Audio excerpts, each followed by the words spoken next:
Hello everybody. We are still working on Learning Target 2.1, solving one variable equations, but this video covers part B when there are two steps to the equations. So when there are two steps, it's very important that you first undo addition and subtraction. That has to be undone first, meaning like we mentioned in part A of this video, where you have to use the inverse operation to move to the other side to isolate your variable and get your variable by itself. We have to undo addition and subtraction first, and then second, we can undo multiplication and division. Multiplication and division. So this order matters. You cannot just start using inverse operations to move things to the other side of the equal sign without first moving something by addition or subtraction and then moving it by multiplication or division.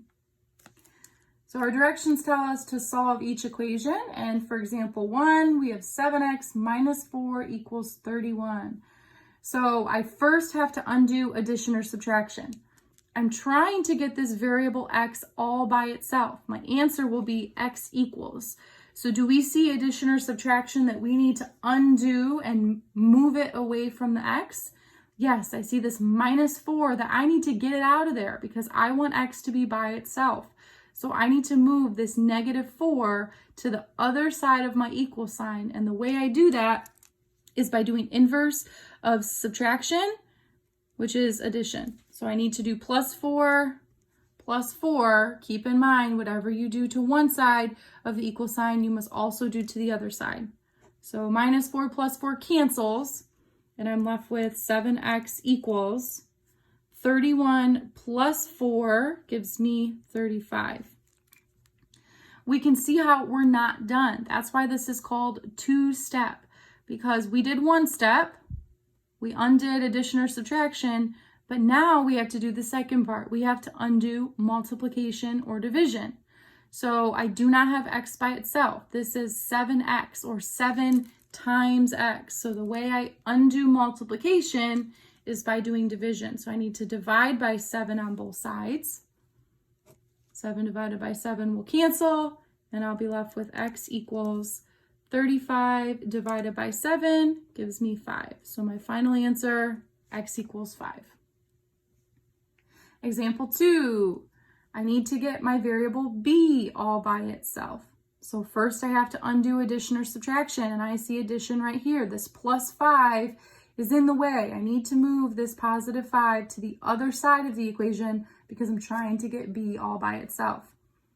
In order to undo addition, I use the inverse operation, which is subtraction. So I subtract 5 from both sides. And on this side, I'm left with 2b. On the left side, I have 13 minus 5, which gives me 8. So I did one step. My second step, I can now undo multiplication or division. Here I have 2b or 2 times b. So in order to undo multiplication, I will do division. I will divide by 2 on both sides, which causes b to be all by itself. And on the left side, I need to do 8 divided by 2, which gives me 4. b equals 4 as my final answer. Example 3, I see this fraction here, x divided by 9 plus 8 equals 13. So I need to get the x by itself. I see some addition that I need to undo. The way I undo plus 8 is by subtracting 8 from each side. So now I have x divided by 9 equals 13 minus 8 is 5. Now I can do the second part. This is x divided by 9. I want to get x by itself, so I need to undo this divide by 9. And the way I do that is by multiplying both sides by 9. So I'm finally left with x equals 5 times 9 gives me 45. And our very last example here, example 4, and this is the toughest one because this fraction looks a little funny. In the top of the fraction, I have 4 plus p, and I'd like you to put parentheses around that. If you think back to when we did order of operations, that's trapped in the top of the fraction. That's why we said with PEMDAS, we always put the parentheses with it when it's in the top or bottom of a fraction. That's trapped up there. We cannot get to the top of this fraction until we undo this divide by 10. So example 4 is a unique case where I actually need to undo this divide by 10 first. So in order to undo divide by 10, I need to multiply by 10 on each side. And now I finally have access to this p plus 4 because it was trapped in the top of a fraction. Now on the left side, I have to do 1 times 10, which gives me 10. And then I'm still trying to get my variable p by itself, and this is a positive 4. So I need to undo that by doing the inverse operation, which is subtraction. So I subtract 4, and I'm left with p equals, and 10 minus 4 is 6. This is a tricky one, and again, the reason it is tricky is because the top of the fraction is trapped there. You can't get to that p.